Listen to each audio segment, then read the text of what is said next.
Well, hello everyone. It is 2024. Wow. Yeah, wow. We are in the future.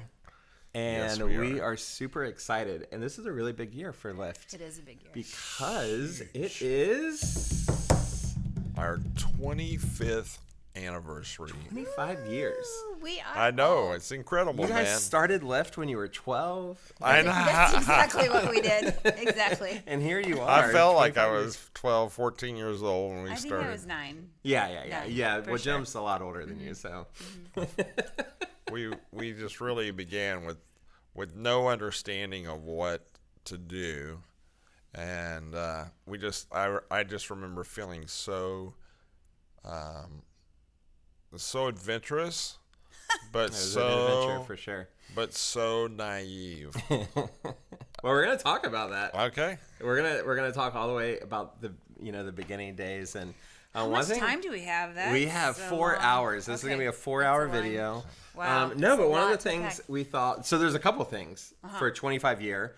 One, we're actually unveiling right now a updated version of our Yeah. logo after 25 years. Like we thought, hey, let's spruce this guy up. Yep. So Right. this is our new logo, at least for this year. So you're going to be seeing this on all of our publications So and on our exciting. website, Cool. everywhere. Hopefully you're going to be getting even some stuff in the mail, with some decals to put on your car. It's going to be kind of Yep. cool. So And I didn't create it this time. you did not create I it, didn't do it. but you did an amazing job with the first She always rendition did, of it. absolutely. The first few, there were more than. There were what you more said. than There was what a we- lot, right? Well, the one we have now, I think we launched probably later in I don't know. I don't know. Probably I love it, and I 2000s. fought because we've been talking about updating the Lyft logo for Yeah. a couple years. Right. And I love the Lyft logo. I love the house and the Thanks. people. And but another thing that we're going to do this year is we are, in honor of 25 years of ministry, we are highlighting. We're going to do 25 impact stories. So about 2 a month, we're going to release these videos, and some of them are going to be kind of a little bit about directions that the organization Lyft took. Give back and breakaway and all of those kind of things. And then other times they're just going to be some stories of families that have been impacted by Right, Lyft. right. We're going to go way back into the history with some of these, which I'm excited about, like way before I even knew about Lyft. And I'm going to get to meet some new people along the way. And so it's going to be super fun. Are you excited? Like we've been talking about this. For a I'm little very excited about this project. I am think too. I think for a number of reasons. I just think it's a way of really understanding all the reason we are who we are, and then I also think it's just exciting to see, just look back and just see all the things that have happened. And then to realize that this is just the beginning of where Lyft is going to go in the future. And I'm pretty excited about that. It was fun listening to you guys look at the photo album. Yeah. Like going way back. hours. Like Wow. even before Lyft. You right? know why we did that, right? To Because- jog our memories. Oh, yeah. Oh yeah, that happened. It's hard to remember. The We memory is foggy. we don't. Our memories are not as tight as they used to be. But flipping through it, like just seeing the faithfulness of God in 25 years, like there's so many moments where we didn't think we were gonna make it. And I think to look. just pass on some of the principles that were so strong for us then. So I think it's important as we tell people's story, and obviously it's important for us to tell Lyft's story as well, not just individual, families and individuals, but the organization. And I know this wasn't, y'all weren't just jumping into ministry when you started Lyft. You guys had already been doing ministry in various ways. But what led you guys to start Lyft? And way back 25 years ago, 1998, what was the focus then, and was it any different than it is now? Phew. Well, I think to start off with, like you said, we were doing ministry already. I had about 15-year career in music and in speaking, and we had taken a job with an organization in Ohio, and we were there for 3 years. And during that period of time, we learned a lot of skills about what it takes to run a ministry, and then but the further we got into it, the more we felt uncomfortable in our skin as to where we were and what we were doing, and so we just began to pray for God to give us direction, and it was really, really cool. I wish we had Renette's Bible, but Renette and I were sitting in a family ministry. We were part of a conference on family, and God just began to speak to us in the middle of that conference. And one of the things that it was about was dreaming and understanding where you could go in your life and what God's plans could be for you. You remember that? Yeah, vividly. Was it? I don't remember where though. It was in Ohio. It was in Utah. Utah, correct. Utah. Yeah. We should travel a lot, huh? We did. You guys weren't even Floridians. When it started, though, right? No, we were in Ohio, and I think from that meeting, we went back, and I think that the part we've always loved disability ministry, but the part that really was missing for us was that family piece. We loved to serve others, and we loved the population that we served, which was primarily individuals that had disabilities. But we saw this whole piece that was missing for ourselves. I think when we started, we thought it would be ministry to people like us, just dude in a wheelchair and his wife, and how do you survive that? And we didn't see a lot of that ministry out there, so we wanted to provide that ministry that. The nucleus that surrounded the person with the disability was getting lost in the shuffle. And so we spent time during that conference where the two of us just sit really close to each other, and we just started praying together, and just God said, write down a dream. And so we started writing down line by line what we thought God was calling us to do. We still had it's 7 or 9 things, I think. 10 things that we wrote down. And it's amazing when you go back to look at that, where we are today and what's been accomplished in that process. All but 2 are checked off. Wow. What's going to happen when you all get checked? That's nervous now. When we right off into the sunset? What does that I'm going to hand somebody else the keys now. No, I think as we went along, obviously, because it's played out in our ministry, we thought we would minister to just people like us, and that has gone far beyond. We had 10 things that we felt like we wanted to do that God was speaking to us, but we've done many other things outside of that, and from our list, God was still gracious enough to let us check off 8, and I think the other 2 are in the works still. Oh, nice. Yeah. So we left the ministry in Ohio, and around that time, we came down to visit family in Florida. My brother lived here. My mom and dad lived here at the time, and so we came down to visit, and we visited a friend that I went to. That we were teenagers together. And we visited him, and we talked to him, and he said, this is a quote, he said, "Jim, I'm building a church, and I need gray hair at the table." Check. Wow. You're like the token old guy. I know. I was 34 at the time or something like that. No, I guess I was a little bit older than that, but I was in my 30s, and so he was using a lot of interns from colleges around the area, and we started praying about that, and there was a significant moment when everything changed. Do you remember when it was? That day we were driving around, and we were looking at places that we could possibly live, and Renette grabbed a community map. Yeah, well, first, when we decided we were going to do this, I was frightened because for those of you that don't know, I'm the number girl, and so I'm the one that's always afraid we're not going to have enough money, and so moving and changing from a secure place that we had to doing this on our own. I mean, there weren't computers back then.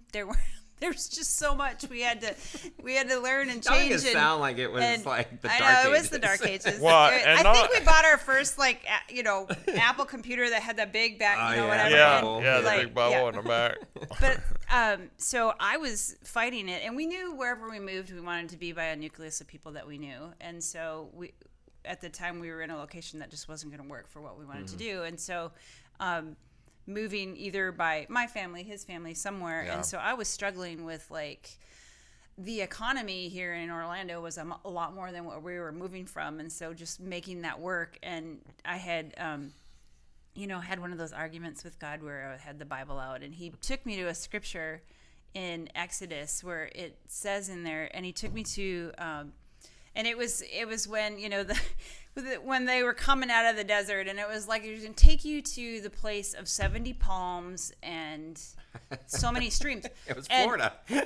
Not only was it Florida, but the specific spot we were thinking of moving to, when I got the community map out and I was looking where we wanted to live, I started, this is like an animated map, and I started counting like the streams that were on it and the palm trees that the artist had chose to decorate in, and it was exactly that number.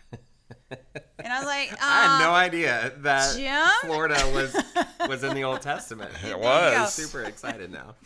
So I've It's the promise. Well, for me who does not like register faith on the the spectrum as largely as Jim, that was a good confirmation that God had his hand in it. Well, I remember that day too. I need a sign. we were Here's looking the sign. for houses, and so we went through one neighborhood, and we just decided that we were going to knock on some doors that were for sale. And we knocked on this one door, and this guy in a wheelchair is sitting there, and he's selling his house. Forgot about that. And you Had just all the accommodations. well, and in conversation with him, and how he felt like he was really far from God, and all that kind of stuff.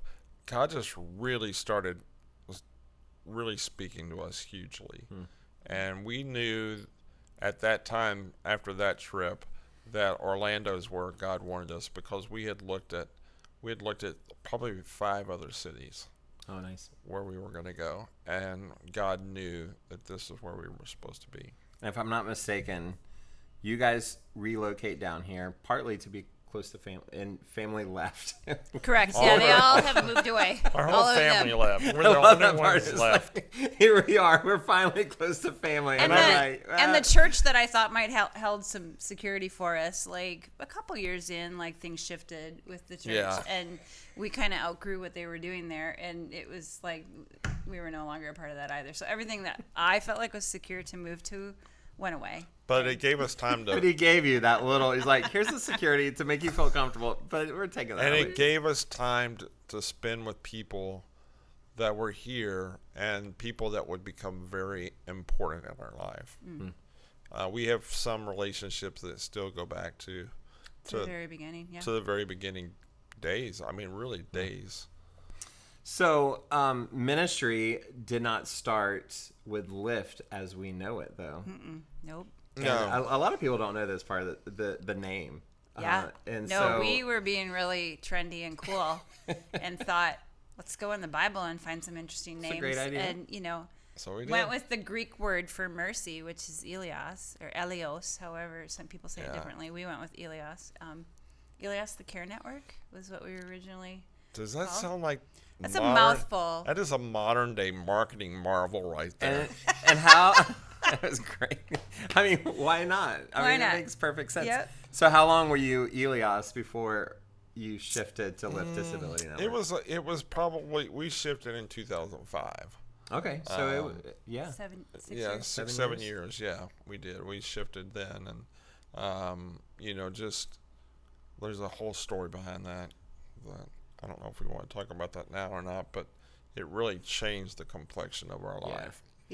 Yeah, for sure. And actually, little known, if you actually look up Lyft Disability right now, Elios is still connected to it. Yeah. So we actually have had some donors contact me and be like, hey, you say So- Lyft Disability, but it's Elios. And So that's another thing we're doing in our 25th In 2024, anniversary. like the paperwork went out to. I always thought it would be a big deal to change the name, but evidently it's not. And so 20 years later, 25 years later, we're gonna officially change to our her name. own admission, she says, I don't like new things. No, Well, I mean, it's So been Lyft- Lyft for a long time. Lyft so- has always been like a DBA, but we are Yeah. officially transitioning the name with like the IRS. It's about So, time. Yeah, 25 years. Time to. Elios was good, but Yeah. it's gone. Somebody else can have it now. That's right? okay. So what were some of the programs and focus and like, so you guys become a nonprofit, Elias. What are those beginning days? Like, what do they look like for like official ministry? And you guys, obviously you've gained some support, and now you're doing ministry. What do those programs look like way back in 98 in the early 2000s? So because I was traveling at the time, doing a lot of appearances and things like that, we kind of kept that up for the first 3 or 4 years, just to kind of hopefully keep, the rent paid, which was very expensive in our eyes in Orlando. So, and by the way, God took us not only to Orlando, but he took us to Hunters Creek, which was a really, what we thought was one of the better communities in the city at that time. It was at that time. Yeah, for sure. And so we went there. So we continued to travel quite a bit in those early days. And then the other side of that was I'd been really involved in a network of leaders that were impacting the disability community across the country. And so it through an organization called the Christian Council on Persons with Disabilities. It was started by Johnny Erickson Tata, and I got connected early and started doing a lot of leadership development and training in that process. So I would say the first 4 or 5 years was really focused on leadership. And there were 2 things that were really important at that time. We were focused on leadership, and then we were focused on a commitment to foundation, because we knew that Lyft needed to have a strong foundation, and so it took time to do that. We also discovered when we first got here that there wasn't a lot of disability organizations or ministries that were faith-based at all in the community. I think there was one.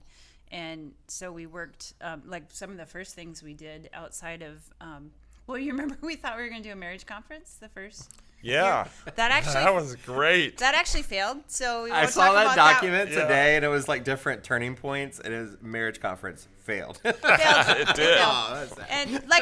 And that was kind of a signal for us that, wow, there's not a lot of people that have our demographic, and we started to expand a little bit, but we just decided to start doing roundtables to start finding who was out there in the community. So we provided free lunches once a quarter or a month, I can't remember now, and we just started inviting people that we had developed relationships with in the area to start building this synergy of how are we going to serve the Orlando, Greater Proper, Central Florida area in meeting the needs of people with disabilities. And that roundtable grew quickly, and ministries started developing from that. I think in like the first few years, there were like 14 new ministries that had developed as a result of just sitting around that table. And all we were was just the ones that.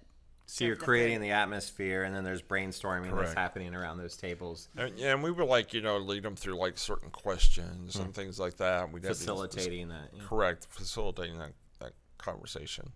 And then from there, we launched into really, in an unofficial capacity, we were consultants to local churches in the area and helped many of them get their initial steps off. Because this is before it became trendy to have special needs ministry in churches, right? Like this is like almost foreign for a lot of churches. They're kind of, and especially at that time, I felt like churches were so far behind the curve on most things happening just in our society. It's like, oh my gosh, there's children with disabilities, adults with disabilities. We should probably learn how to serve them, and they had no clue. So you guys, but around those tables, a lot of those organizations still exist, right? Oh, yeah, some of them. So what? Very who well were for there? themselves. Like who was around those tables? We had a lady from First Baptist Orlando, Gail Brown, and we had a lady from Northland Church, Diane Devers, and Marie Cook from Nathaniel. There's a lot of women in Jim. That's what it. It's a mercy ministry. That's the demographic. It was really, right? So, really I will say, interesting. Dr. Mike Batis was there. Yeah, at the that's beginning true. From Yeah. Johnny and Friends, Yep. and the pastor of the church where we rented space had a son with a disability, so he was around the table with us. A lot of churches, and then Johnny and Friends, and then we started to invite even disability organizations that weren't faith-based, just so that we could kind of figure out what was out there and how to serve. I love that lift. That's legacy, right? Like even once those round tables stopped and that leadership kind of network stopped, that ministry continued. And now, like when you look around Central Florida, there's little hints of lift disability and kind of the fabric of a lot of those ministries. I go to First Orlando, still a thriving disability ministry. We do a lot of ministry at Northland. Johnny, our Nathaniel's Hope, a nationwide brand, and it's just really, really cool to think about. Like a lot of those people, I think a lot of times when you see like big ministries, a lot of times you're like, how did that start? And when you realize they just started around a table of dreaming and just brainstorming and prayers. And what was really cool about that time was we had been able to capture a citywide vision on how ministries were going to happen. We were all working together. Everybody knew who was doing what and when they were doing it, and we collaborated a lot together and support and that I think lasted. That was just a favor of God, because there were a lot of different cities that came along that were like, what are you guys doing with your synergy? Yeah, they Orlando? started asking us like, questions. We don't know.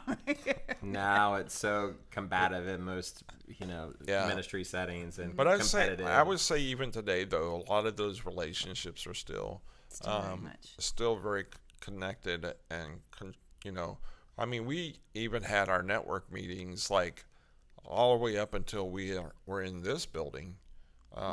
We had our last one here, and so it went with us for a long time. Yeah. So that was kind of the focal point of Lyft, providing that leadership and facilitating those conversations. But there was a shift for you guys. I don't quite remember the date that you guys. But there was a shift where it kind of moved away from that. It kind of had its season, and you guys started branching off and started doing ministry instead of organizationally, more focused on families. Right. So what did that look like? Why that shift? What's interesting about that, though, is that simultaneously we were putting our toe in the water on family ministry. I mean, we have photos going way back. When we did things for moms, we did things for kids.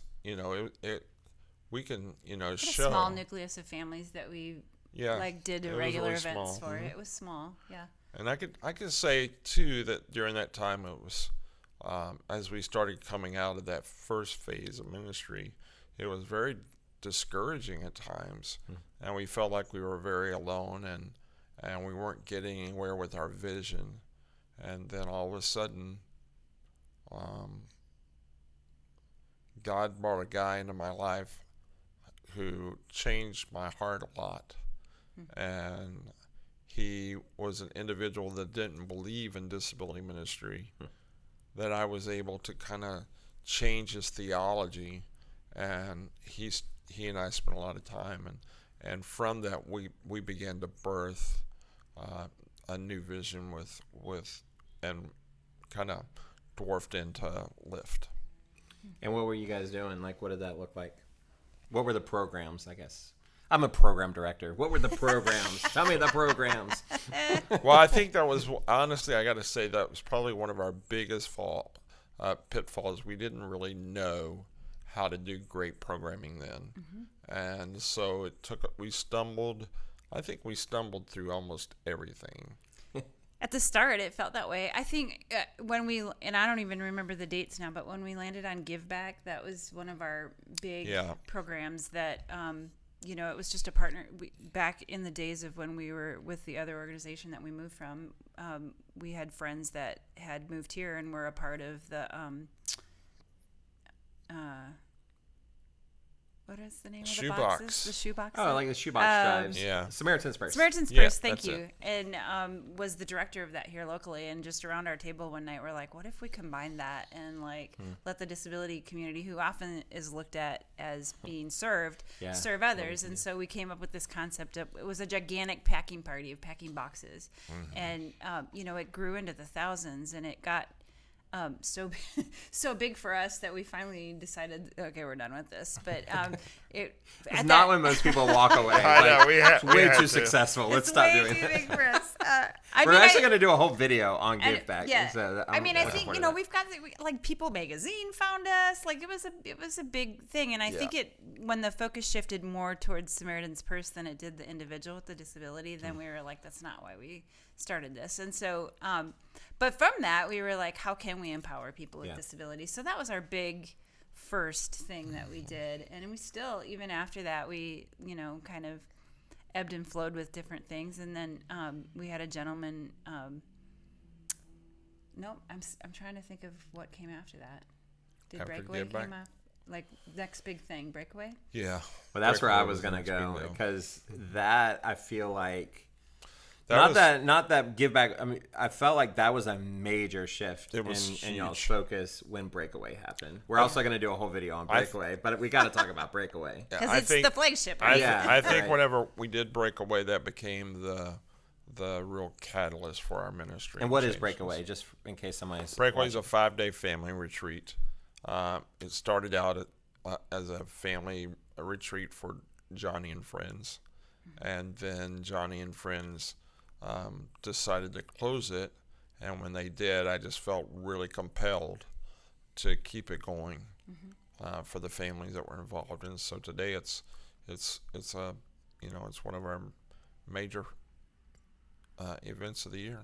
And they actually kept doing them, but I think the closest one was like North Carolina or somewhere. So any families in Correct. Florida, we're going to have to travel 10 plus hours away to go to a family retreat. Right. That's already challenging for them to get to here in Florida. So I love that you guys kept. Who were some of the key people?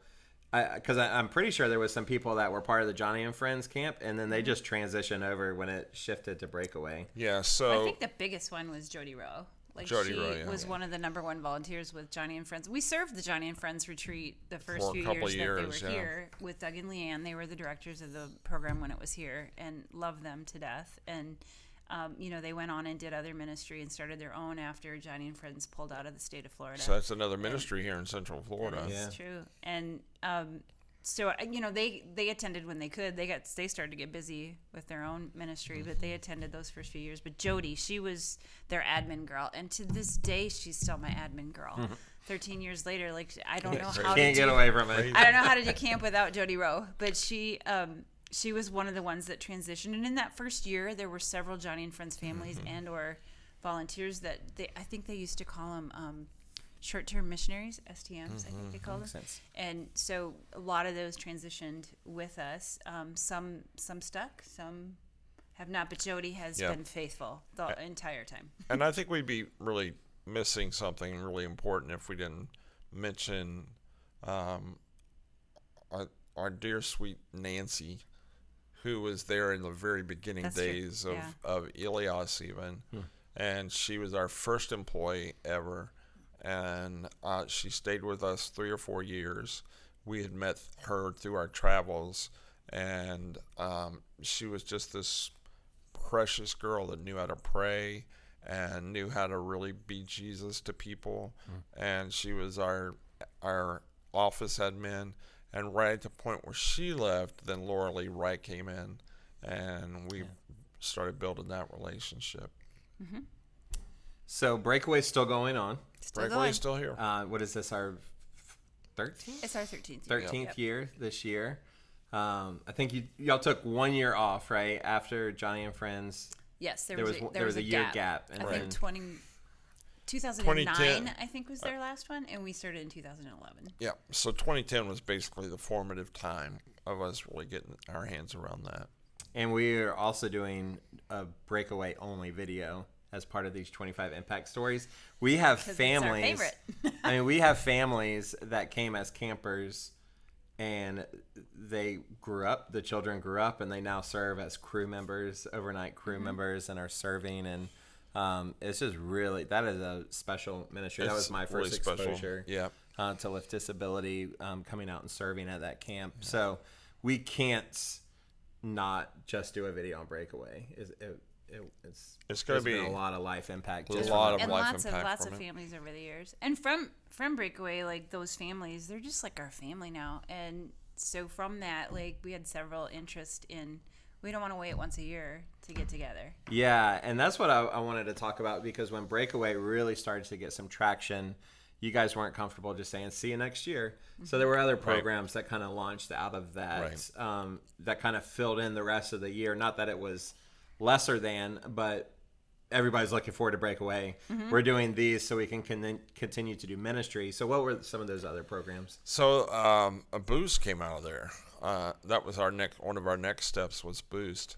It's now we renamed it now to our family gatherings, but Boost was just a monthly get together when we did worship and food, always food. We always called it a mini Breakaway night. Yeah, it's like a 2-hour version of Breakaway. Yeah, exactly.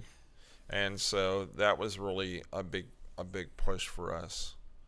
And I think we started on the east side of town, and then it kind of grew to a couple different sites, and even though we have rebranded, we're actually going to have 4 of those in 4 different locations in 2024. Isn't that great? It's still going on. And I mean, it's just amazing how many people are coming out to those things too. Yeah. In Lakeland, I think we had 130 people at the last one. So it's definitely still got some wind in those sails for sure. For sure. But one of the things, and it was still going when I first came, we've taken a break, but there was mother, we had mom groups that were going on. And that goes all the way back to the very beginning. Like you mentioned Nancy, she was the one that helped facilitate that in the very beginning. I mean, I was flipping through photos of some of our campers that were chilled like babies when they used to come to those first mom groups. And so still doing moms groups all the way through. That morphed into like some Bible journaling time and tried a couple different programs along the way that. And we launched a magazine for families.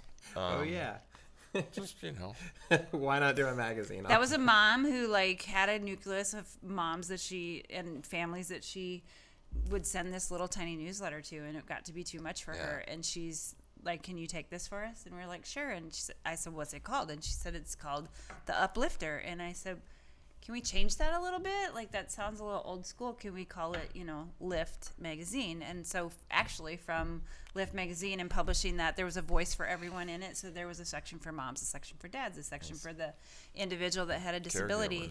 And I had writers that wrote those columns every single month. And it grew to a huge publication that was distributed to like 5,000 homes. And, it, again, another thing that kind of phased out over time. It just was something that we didn't see worked anymore. But from that's really where Lyft started, was we had Lyft Magazine, and we're like, hey, that name is brandable.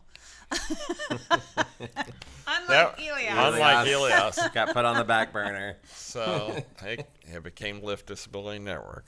Yeah. So that's fun. We don't, we're going to try, most of the videos are going to be a little bit shorter than this one. We knew that this would be really challenging. But I don't think any,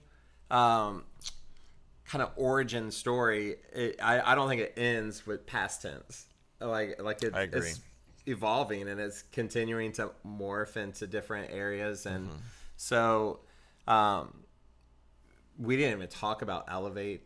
Last year we branched a brand new ministry of Lyft, where we started an adult day program. We just saw a need that families were having for what was happening once they graduate out of high school, a lot of people. And so we launched Elevate. We're going to do a whole video on Elevate. Yeah. This year, celebrating 1-year birthday. But do we want to tease anything of what might be just kind of cooking or?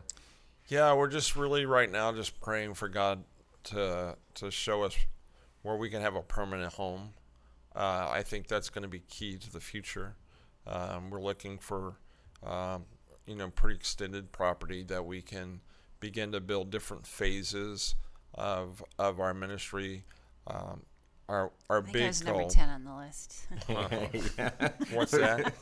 There was two that that was- weren't It checked. was two that weren't That- checked. that's I think still- number 10 was having Yeah. our own property. It's cooking. And it's really cooking right now. We think we have a sense in our spirit that God's about to do something really cool. I think from that will be things like, a family life center, more enhancement on our Elevate program. The life center will include things like professional services, as well as activity spaces and things like that for families with disabilities. So we're and who knows from there, we've kicked around ideas of like having our own campground someday, and That's a big dream. it's a big dream. So we don't know what God's going to do under the leadership that He's bringing to Lift, but here is the main key from the past to the present. God gives us vision so that we can give vision away. And as other people take that vision and run with it under the power and the might and the anointing of Jesus, then incredible things happen. And that's what we're praying for the future. Well, guys, I'm excited for 2024. Me too. I hope one of my goals for doing these videos is it kind of continues to be that walk down memory lane. Because for you guys, y'all have just had your hand to the plow for so long. And sometimes, unless you're really intentional, you can get focused on what's right in front of you and you lose sight. There's just person after person and family after family of lives that y'all have impacted. So I hope that this is such a fruitful project for you guys as well, that you guys would look back and realize God allowed you to be a part of this story. It's His story. It's His story. Right, but He allowed you guys to sit in the front seat, and that's really, really cool. So I hope that these videos will be honoring for you guys, but also, as you guys watch, I hope that they will be fun, and a little bit of walk down memory lane for some of you that have been around as well. Like I said, there's going to be some families that we're going to bring in from the past, and current families, programs. It's just going to be all over the place.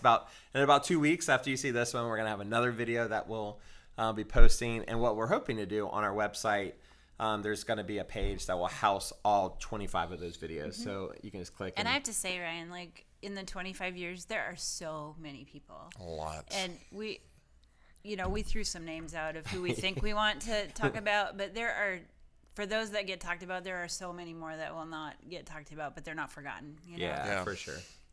And we want to hear from you as you watch the videos, and some of you will remember back with us, and we'd love for you to have your voice as well.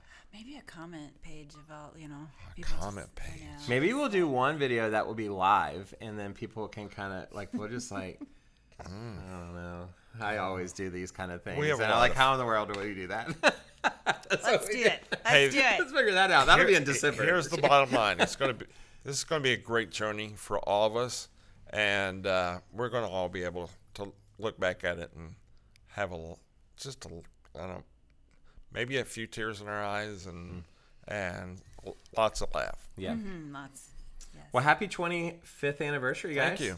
Thank you. This is going to be a really great year. Man, And am I we tired. got at least 25 more in front of us, right? So let's keep on. I am keep on doing so this. tired.